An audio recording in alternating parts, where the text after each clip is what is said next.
चलिए स्टूडेंट्स, रामधारी सिंह दिनकर जी की रचना कुरुक्षेत्र को आप पढ़ रहे हैं। उसका एक पार्ट, एक सर्ग आपके सिलेबस में लगाया गया है, जो चौथा सर्ग आप पढ़ रहे हैं। 2 क्लास हम इसकी कर चुके हैं।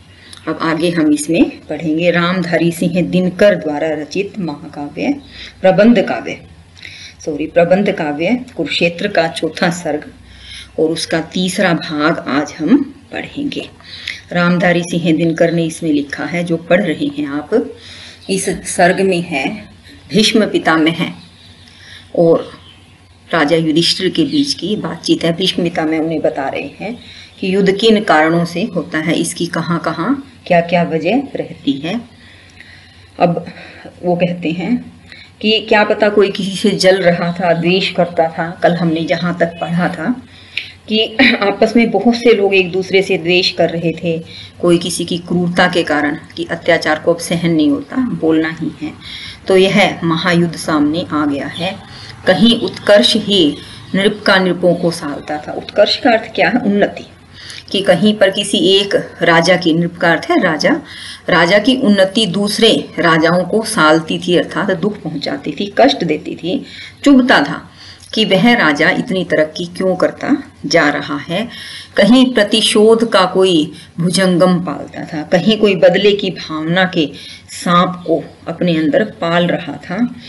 कवि कहना चाहता है कि भुजंग का अर्थ होता है सांप, कि अनेक तरह के सांप जो हृदयों में चुभ रही थी, बदले की भावना रूपी सांप पल रहा था। सब राजा जो है भारतवर्ष में से कहीं ना कहीं, किसी ना किसी कारण से एक दूसरे से युद्ध के लिए अपने आप को तैयार कर रहे थे।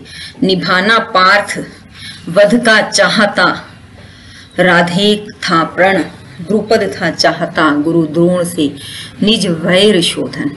अब वो भीष्म पितामह बताना चाह रहे हैं कि कौन कौन किससे युद्ध करना चाहता था, किस किस को किससे बदला लेना था, जो महाभारत युद्ध में अपने आप को उसके लिए तैयार कर रहा था।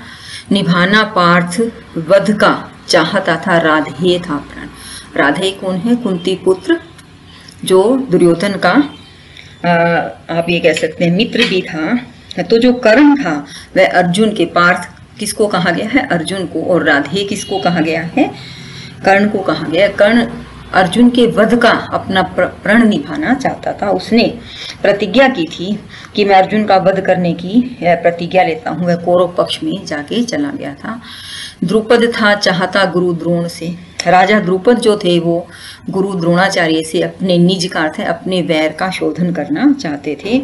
उन्हें यह लगता था कि पुराने वैर का बदला लेने का भी यह सही मौका है। शकुनी को चाहत ही कैसे चुकाए ऋण पिता का, मिला दे धूल में किस भांति कुरुकुल की पताका।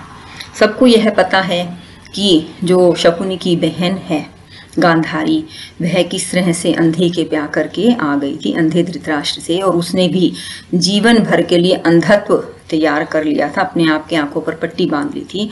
और शकुनी को उस दिन से इस बात का इंतजार था कि मैं अपने पिता का कर्ज कैसे उतारूंगा, कैसे चुकाऊंगा, कि वह हर तरह से कुरु वंश की पताका को धूल में मिटा देना चाहता था, धूल में मिला देना चाहता था, धूल धूल कर देना चाहता था। उसको लगता था कि किसी भी तरह से सही, पर मुझे कुरु वंश जो है इसका मूल नाश करना है, समूल इसका नाश करना है, इसकी कीर्ति और यश गाथा को धूल धूल कर देना है।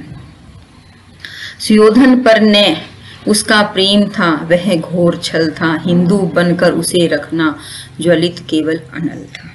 अब सुयोधन कौन है? यहाँ पर दुर्योधन को कहा गया है कि जो शकुनी था उसके मन में उसके प्रति जो प्रेम भाव था वह सच्चा प्रेम नहीं था, वह दिखावटी प्रेम था, या हम कह सकते कि वह घोर छल था। वह उसके साथ मिल करके उसके प्रति प्रेम का दिखावा करके और क्या करना चाहता था कि हितु बनकर उसे रखना ज्वलित केवल अनल था। वह दुर्योधन का हितकारी बन करके शत्रुता की आग को जलाए रखना चाहता था, कि कौरव और पांडवों की आपसी शत्रुता ही कुरु वंश का समूल नाश कर सकती है। इसलिए उसने क्या किया? यह तो हमेशा से चलता आया है कि अंग्रेजों ने भी फूट डालो राज करो, कि भारतीयों को आपस में ही लड़वा करके मरवा दिया और यहाँ पर राज करते रहे। ऐसे ही कुरुवंश में शकुनी ने भी क्या किया, कुरुवंश के दो आप कह सकते वंश थे या कुरुवंश के दो, एक कौरव थे और एक पांडव थे, दोनों को आपस में दोनों को उसने लड़वाने का काम किया। और कहते हैं कि वो उसको शत्रुता की आग को जलाए रखना चाहता था, इसलिए उसने एक तरफ प्रेम का दिखावा किया और दूसरी तरफ शत्रुता का। जहां भी आग थी जैसी सुलगती जा रही थी, समर में फूट पड़ने के लिए अकुला रही थी। भीष्म पितामह कह रहे हैं राजा युधिष्ठिर से कि जो यह शत्रुता की आग जहां भी जैसी भी थी, दिन प्रतिदिन सुलगती जा रही थी और युद्ध भूमि में फूट पड़ने के लिए व्याकुल हो रही थी, कि यह अग्नि जिसके हृदय में पनप रही थी वह यह सोच रहा था कि किसी भी तरीके से मुझे युद्ध करने का मौका मिले और मैं मेरी निजी शत्रुता का बदला ले सकूं, शत्रुता को निभा सकूं। सुधारों से स्वयं भगवान के जो चिढ़े थे, निर्गति वे क्रुद्ध होकर एक दल में जा मिले थे। भगवान कृष्ण ने भी बहुत तरह के सुधार करने की कोशिश की थी, बहुत तरह के सुधार करने की, शांति स्थापित करने की, आपसी समझौता कराने की। तो भीष्म पितामह कहते हैं कि जो लोग भगवान कृष्ण के सुधारों से चिढ़ गए थे, कि उनसे भी नाराज हो गए थे, भगवान से भी नाराज हो गए थे, वे सारे के सारे क्रोधित होकर एक समूह में जाकर के एकत्रित हो गए थे।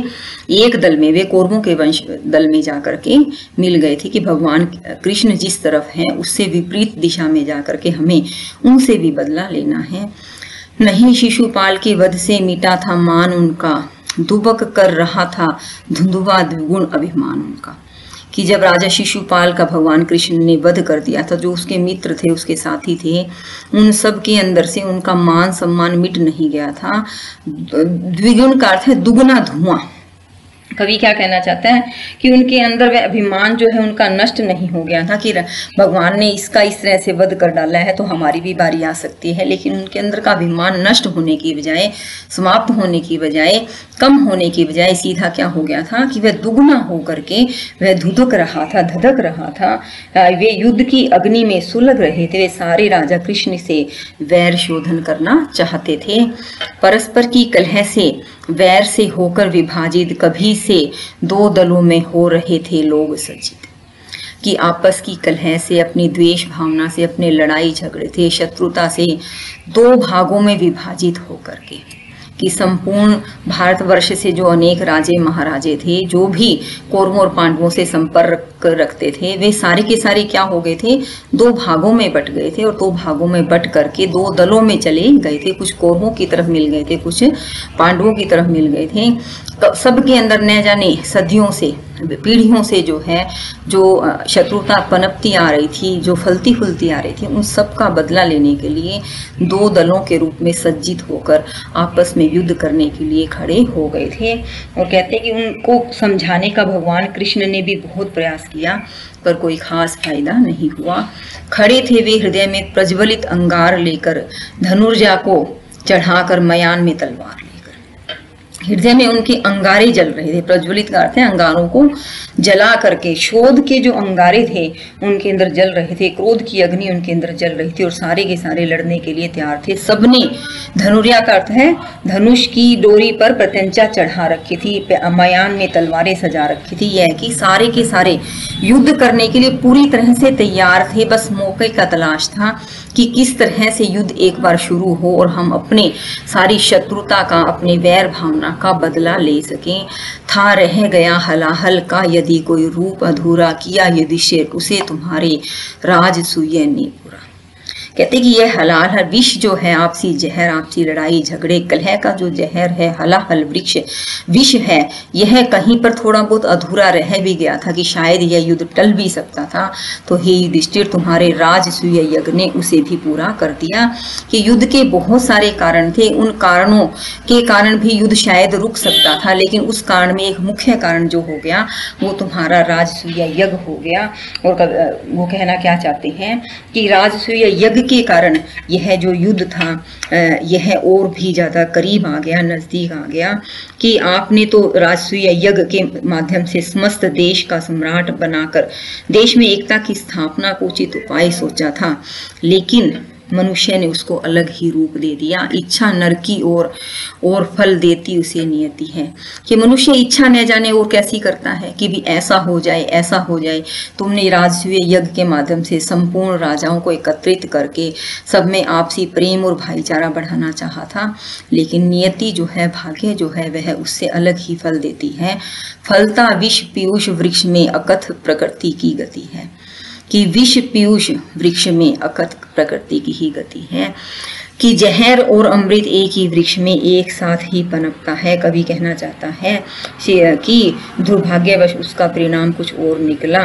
जो राजसूय यज्ञ तुम्हारे द्वारा पराजित हुए थे उसमें तुम्हारे प्रति द्वेष भावना अंकुरित हो गई, और यह जो है तुम्हारे विरुद्ध आकर खड़े हो गए, जो युद्ध का मूल कारण बने। फलता विष पीयूष वृक्ष में अकथ प्रकृति की गति है, कि यह प्रकृति की गति ही ऐसी है कि किसी भी मन के अंदर जो है, तुमने जैसे चाहा था कि सब में आपस में प्रेम पनपने लगे, प्रकृति वश अमृत प्रदान करने वाले वृक्ष में भी विष फैलने लगता है, कि जिससे यह कि बनेगा ही अमृत, मीठा फल ही बनेगा, उस फल से भी जो है कई बार विष उगलने लगता है। कवि के कहने का अर्थ क्या है कि समाज के अंदर बहुत से लोग आपस में द्वेष और वैर भावना संजोए रखते हैं, और जब उन्हें मौका मिलता है तो वह पूरी तरह से बदला ले लेते हैं।